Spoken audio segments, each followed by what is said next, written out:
are done. I had one or a few that I'm circling back on, but for the most part, they're done. Please make sure you are checking your grades regularly so you'll know where you are. I just don't want anybody to have any surprises towards the end. Make sure that if you have not scheduled for your resume to be reviewed, that gets done. It is due on Thursday. Also, please note that you have a midterm this Thursday. It will be on chapters from week 1 and week 2. Don't panic about it now, but you're going to have it. It is open book, so don't freak out about that. Also,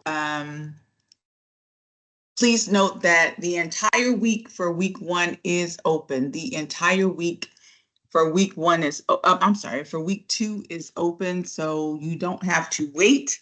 You can do your assignments as early as you like, and just make sure that they are all done by Sunday.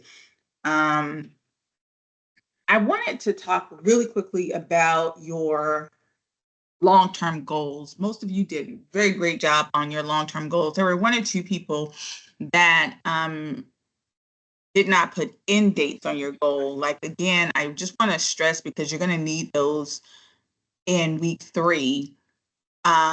Remember, your long-term goal is they should have an end date. Can anybody tell the class how to make your goals SMART? Anybody remember how to do that? I know y'all do, because 90% of y'all did it well. So can I have one person just tell, because there are a few people that may not have caught that. What's the key trick to make sure our goals are SMART? What do those acronyms stand for? Somebody want to help me out on that? We can't move forward until somebody helps me out. Who's going to volunteer? Specific, measurable, attainable, realistic, and timely. Is that all I needed to say to wake you guys up? Basically, like, we're about to get out of here. We have time for that. That's right.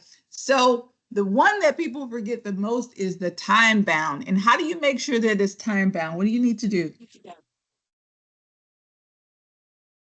Anybody? What do you need to do? How do you make sure your goal is time bound? State when you'll get it done and be specific on a date and time. A date and time. I saw a lot of, I want to get a job, or I want to, well, I wouldn't say a lot of, but I saw a few. I want to graduate, or I want to become this, I want to become that. And you didn't put a timeline on it, and you're going to run into difficulty when you do part 2 of the project if you don't have a timeline. So for those of you that didn't, if your goals were really, really good, please put a timeline. But if your goals were very vague and abstract, I gave you some suggestions. So make sure you check that assignment so you can hear the feedback that I gave you. All right. All right, so what are we learning in chapter 3? Chapter 3 is going to be very interesting, because this is probably going to be something most of you have never done. And this is called putting together a personal commercial. Now, I know we may be like, what do you mean? Am I selling myself? Well, yeah, kind of. Like, of course, you're always selling yourself in the work environment. I love to call it corporate America, even though most people think, oh, I'm not in corporate America. Well, if you have a job, you're in corporate America, because you are working for a corporation, right? So you're in corporate America, and you are providing a service, right? You are providing a service. That's what you do. When you work for someone, you're providing a service. So you have to sell your services. As crazy that may sound. And so in order to make yourself, how should I say, attractive, to make someone want to, actually purchase your services, you need to be able to sell yourself. I know that sounds nuts, but yes, right? That's how that goes. So we're going to talk a little bit about how do you do that. So what is your personal brand? What is your personal brand? Have anyone ever thought about that? What is your personal brand? Some of you may have heard it in terms of what do you bring to the table? We've heard that before, right? Who's heard that? I always got to do a check because I'm so old. I don't know what young folks hear. Anybody ever heard that? What do you bring to the table, right? So that basically means, what do you bring to the table? What makes you different? All of you are sitting in this class and none of you are the same. You may have some similarities here or there, but everybody is unique. Everyone brings something different to the table. So you have to start to get comfortable with not just having a brand, but promoting your brand.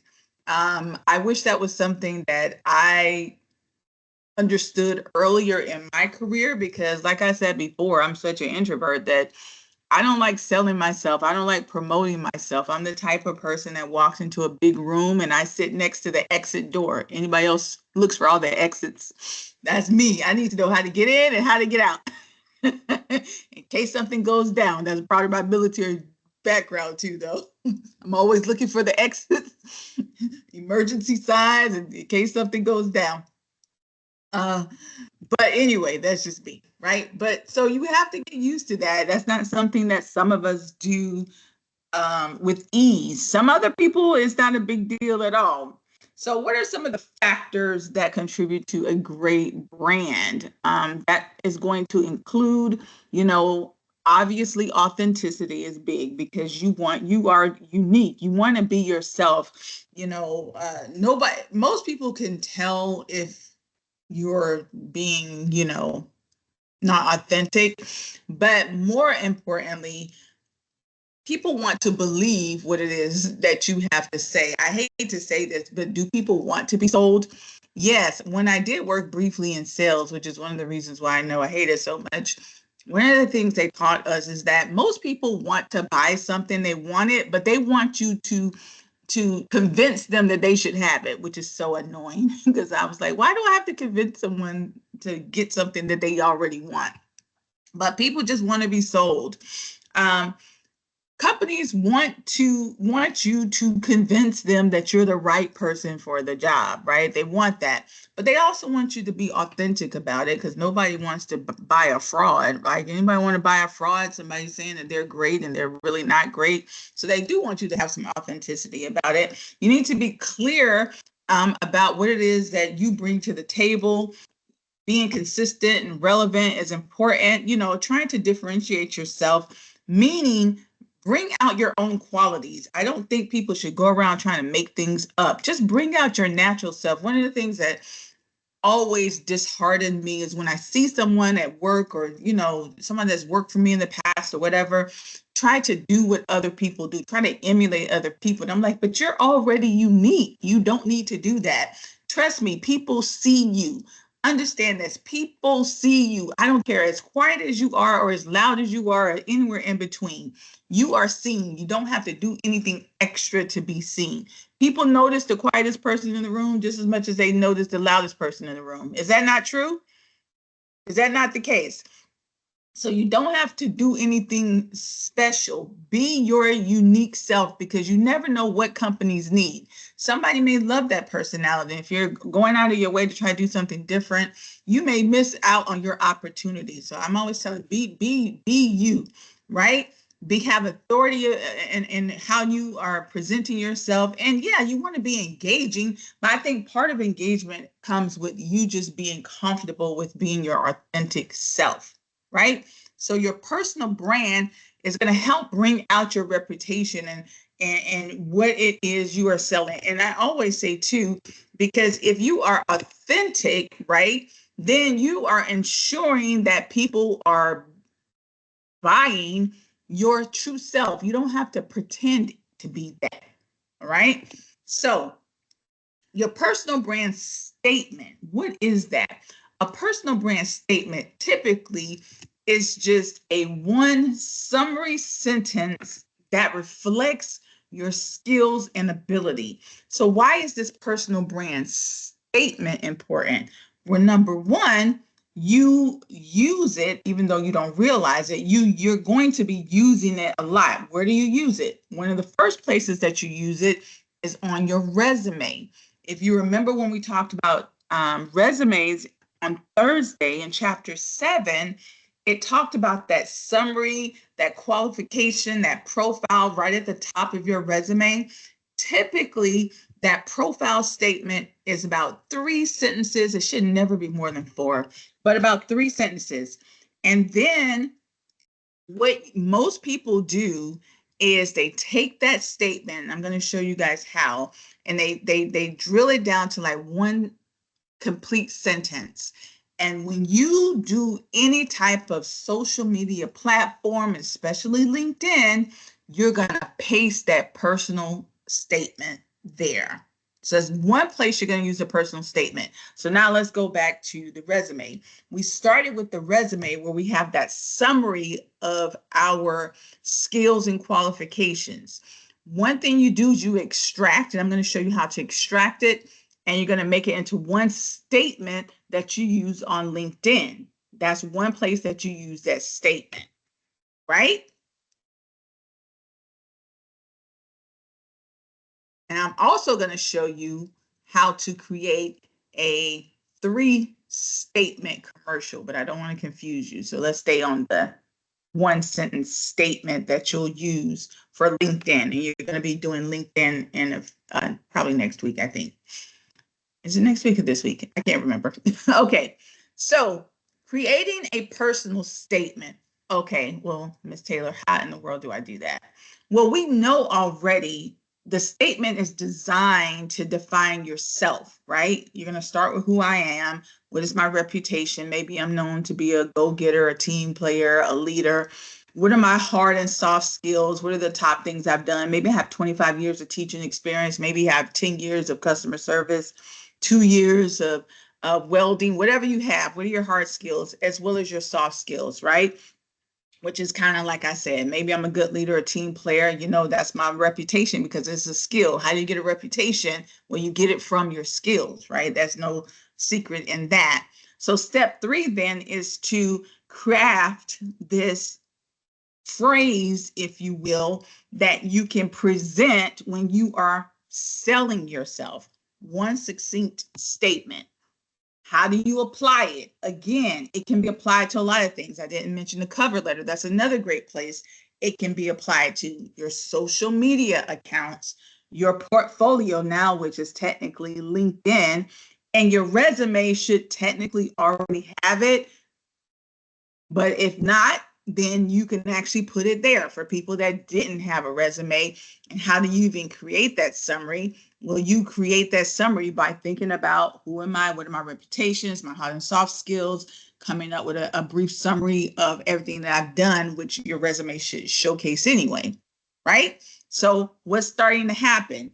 Your resume, your social platform, they're all starting to say the same thing, right? It'd be really crazy if you submit your resume to a company and then they look at your LinkedIn account and it says something totally different. You don't want that. So it should all match. Here are some examples of a personal brand statements. They should look somewhat similar to what your career services is going to do on your qualification / summary top, whatever they call it, right? 1, a creative problem solver who can combine mathematical skills and science expertise to help develop sustainable energy sources. Sounds like some type of technical person's job, right? A writer who is able to blend communication and critical thinking skills. Someone else put a team player who uses leadership skills to motivate. A customer service professional with excellent communication skills. A product development coordinator with impeccable time management. What do you think they're getting all these keywords from? Probably their industry and what they've seen on job descriptions, right? A production manager who implements soft skills to continually promote client-based, customer-specific deliverables. You see how that goes? What does it do? It gives a person a sense of who you are, your hard skills, your soft skills. What do you consider yourself, to be an expert at, if you will? So people can start to get a sense of who you are. So no, it is not just some words that you throw on your resume that nobody reads. like maybe a lot of us thought before, like, what is this resume? You know, some people, you know, when they don't have experience, you know, with resumes, they think, okay, I'm just doing a big laundry list of everything I've done so these people can see what I've done. And somehow you think that you're going to stand out with the hundreds and hundreds of other people that are also applying for a job, and you know, that may be taking that resume more seriously to really highlight who they are. Like, what resume you think is going to move to the top of the pile? It's definitely not going to be the one that just throws some stuff on there with a bunch of laundry list of who they are, and it doesn't have a personality, and the reader cannot get a sense of who you are, right? That is critically important. So we talked about this summary at the top of your resume that you can use to extract to create a personal statement that you can put in other places. Or if you don't have a summary, how you can create your own summary, i.e. personal brand statement, and throw it on your resume. It doesn't matter which way it goes. So you don't have to have a resume first in order to create this statement. We just say it's a good starting point. And if you already have a resume, then it's easier for you to draft this statement. What you'll also do is create what we call a commercial from the statement. So how do I create a commercial, and why is that different? Well, we call it a commercial. Some other people may have heard of it as an elevator pitch. Has anybody ever heard of the term elevator pitch? Anybody ever heard of that term? Okay. Well, an elevator pitch is basically, how do you introduce yourself in person? When you are out, if you go to a conference, if you are, you know, at a meet and greet, if you are in an interview, if you bump into someone that you want to talk to in an elevator, if you bump into someone in an airport, and I'm saying, you know, business wise, you know, corporate wise, if you know, somebody that you may be interested in getting a job from, you know, ideally, they called it an elevator pitch because back in the day, I hate to keep saying this, in corporate America, you know, the big man, that they used to call them the big wigs, they all had offices at the top of the building, and then all the people that weren't as important in their jobs, their offices were lower. So the only time you would ever see the boss is if you were jumping on the elevator together. And so an elevator pitch became a quick little, how do you introduce yourself to the big wigs to let them know that you're interested in a position, because, you know, there wouldn't be a lot of opportunities to talk to these people. So they say you have 30 seconds to introduce yourself to this person. What would you say? Say, call it an elevator pitch. But you meet important people all the time. It doesn't have to be some big wig at a corporate. It could be, like I said, in a restaurant, in a airport line, at a conference. How do you introduce yourself essentially to a stranger to let them know that you are interested in something? You know, how do you get that person's attention? Well, we call it a personal commercial. It's a rehearsed introduction that includes brief information about your background and a snapshot of your goals. And what I'm also going to say, you always, always, always want to end your commercial with, what do you want? We call it a call to action. But let's first step back and talk about, how do you create this? Well, if you already have a personal brand statement, or even if you are using the summary from your resume, some people call the personal brand statement and the summary one and the same. The only difference for me is if the statement typically is one sentence, whereas your summary on your resume is like 3 to 4 sentences, like I stated before. But either way, you start with that. The next thing that you're going to do is, yes, the statement or the summary on your resume is already summarizing your education skills and goals. But in this commercial, you need to drill it down even more so. Then you're going to determine exactly what is being sought from that person. Why are you going up to talk to this person in the first place? Is it a promotion? Is it an opportunity that came up on a job site? Is it you want to give them your business card? Is it you have your own business and you're interested to see if they're still looking for a contract person? Like, you have to have a reason to want to talk to that person. So figure out what that is, right?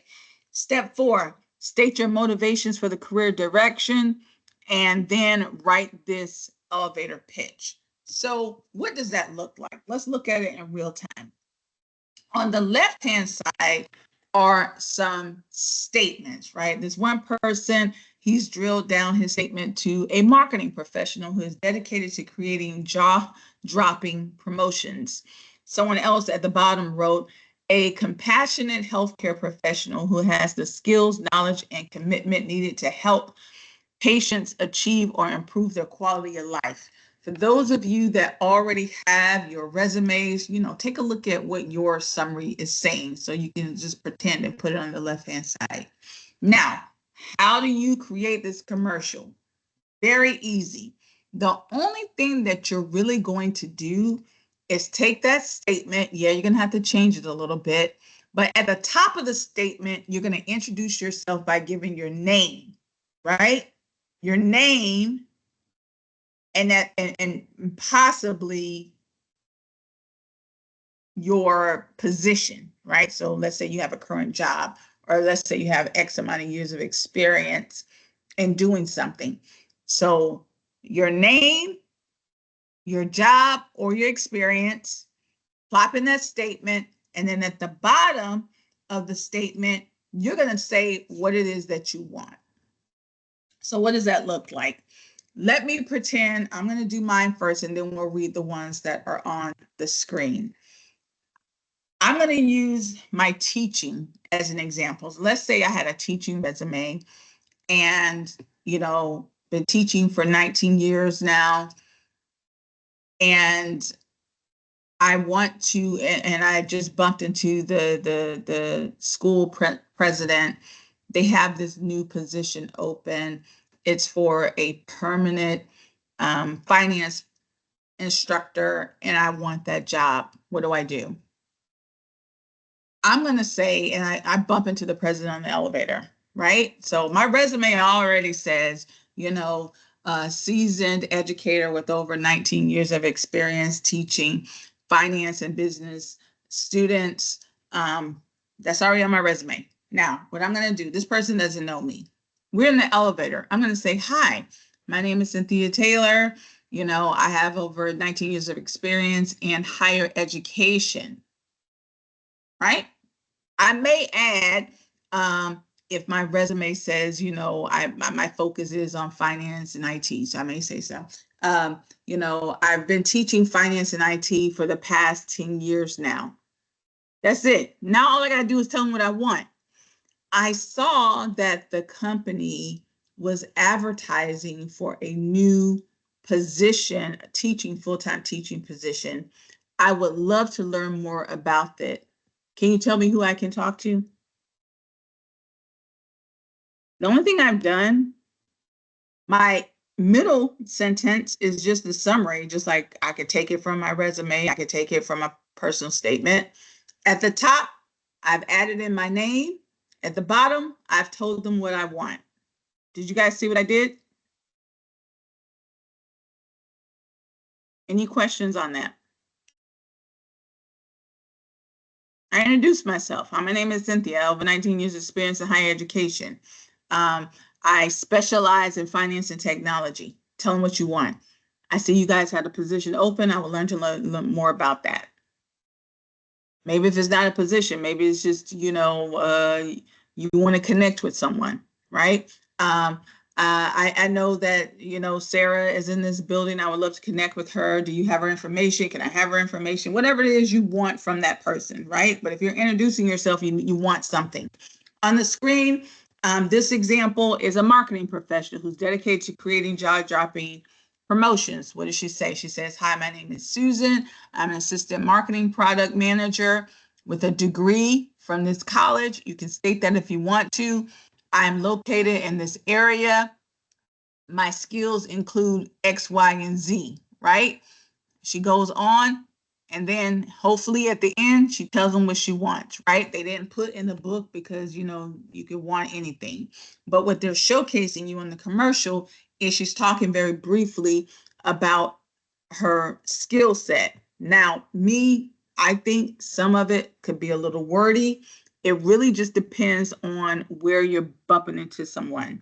If you're bumping into someone, I say bumping into because you don't know that you're going to meet this person until you bump into them. Now, sometimes, like if you go to a job interview or you're going to meet someone, then it's not, bumping into. So it really doesn't matter whether it's bumping into or not. It's still just having this commercial on deck so you'll know what to say and be ready. The second one is a healthcare professional. He says, I'm Samuel. I'm a therapist with over 5 years experience. I specialize in XYZ. You see, I am compassionate and I understand how to follow personalized treatment. So he talks a little bit about his hard skills, a little about his soft skills. But what's the most important thing is closing out that commercial with what it is that you want when you're physically in front of someone. Or even if you're not physically in front of someone, let me reference that. If you're sending someone information, maybe you're sending someone an email, maybe you are connecting with someone online, you can also do the same thing, right? Maybe you want to direct message someone. Hi, my name is Cynthia. I have a 19 years experience in education. I see that you are linked with Toby, and I've been trying to reach out to Toby to talk about this conference that they're having. Do you mind passing along my information? I'm still doing the same thing, my commercial, introducing myself, qualifying myself, telling someone what I want. Does that make sense?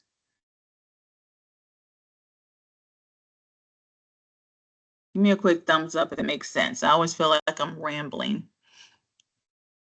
Make sense? I can't see your faces. See, if I saw your faces, I could see the frowns and the smiles and the smirks, but I can't. So I have to use your thumbs to tell me if everybody's understanding. So most of us do not walk around with a personal commercial about ourselves in our head. It's something that we have to practice, right? If you're not used to being in an environment where you have to always meet people, like I had to get used to it with my career. I'm always meeting someone and always talking to them about myself. So I got felt used to it. Right now it's on autopilot. But for others, you have to practice this. This is something you'll get good at as you get into your career. So that is why we want you to practice it here. So what you're going to do is you have to rehearse until you get it right. We want you to practice making a commercial today, and don't freak out. You can record yourself. It's audio, or you can use a little video. In the assignment, like when you go and you hit submit assignment, you know how you have choices. You can file uploads, you can text entry. There's also something there that says you can do an audio or video. I don't know if you guys have ever seen the other options, and you can do it right there. I would suggest writing it down and just reading it. You don't have to try to memorize it. Like, don't freak out about it. It can be as short as you want it to be, 5 seconds, 10 seconds, whatever you want to do. Or if you want to go a little deeper, make it 30 seconds by talking a little bit more about your hard and soft skills. You don't have to. I just want to see that you understand the components of the commercial, right? Which is very simple. Introduce yourself, tell what your skills are. Now, I'm going to ask that you put something on the bottom end, which is called a call to action. And you could just make something up. Here's my resume. Here's my card. Can I speak to Sarah? Something on the back end, because if not, it's weird.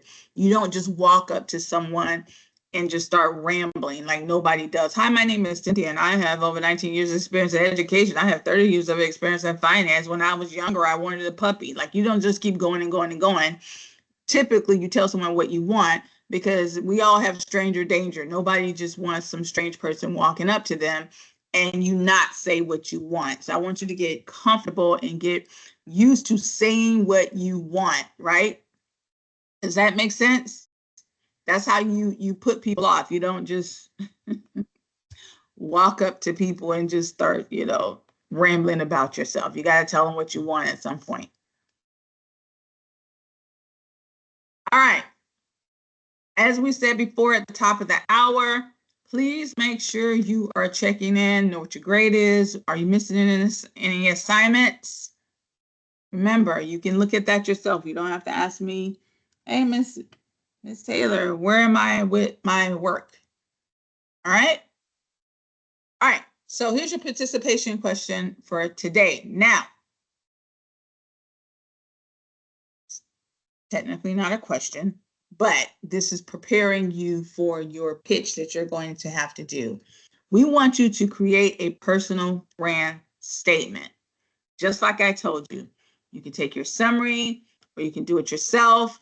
You can do it just like I just did it. Add your name, add in a qualification sentence, and then try to add a closer on the back, a call to action. Once you do that and post it for your participation, in your assignment, then you're going to record yourself basically reading the statement.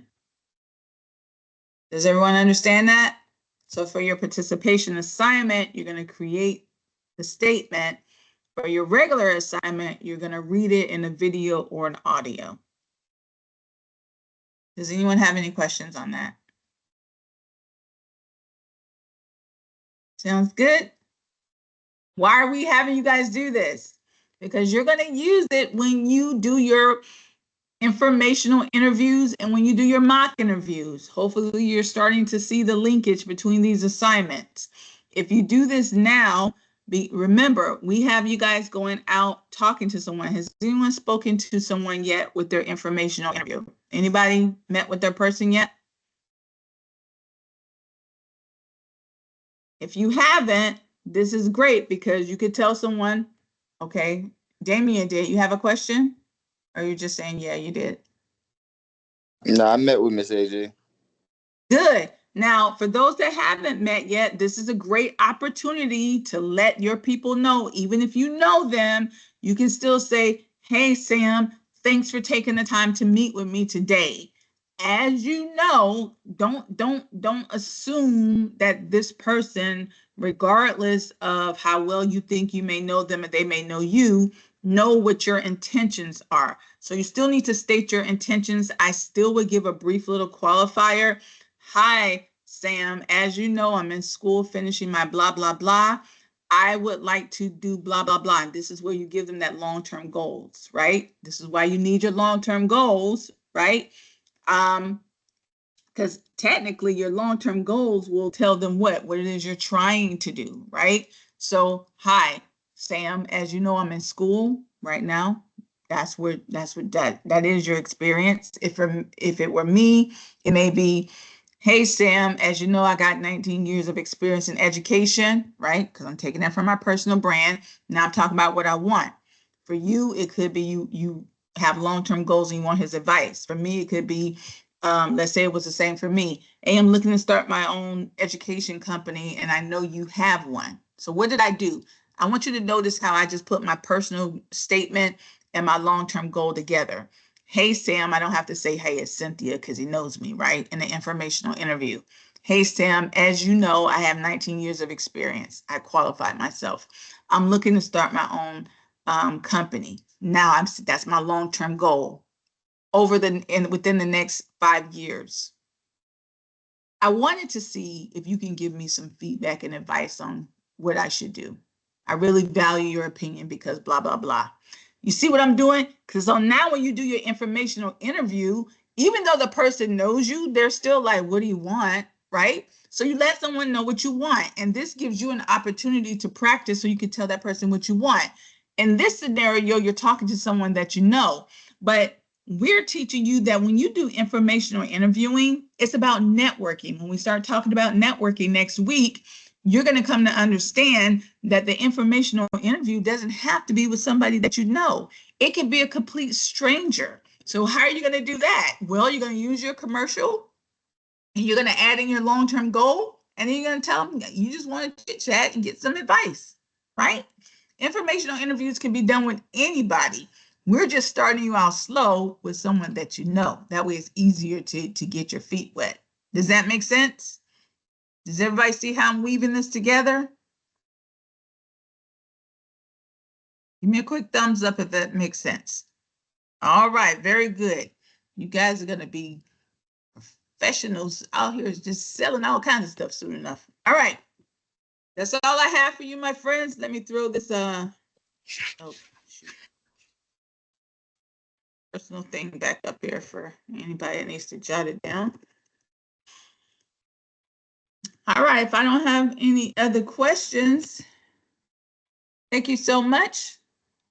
Have a good day, and I will talk to you guys tomorrow. Go ahead, Damien. Have a good day. Oh, thank you. You too. So the mock interview is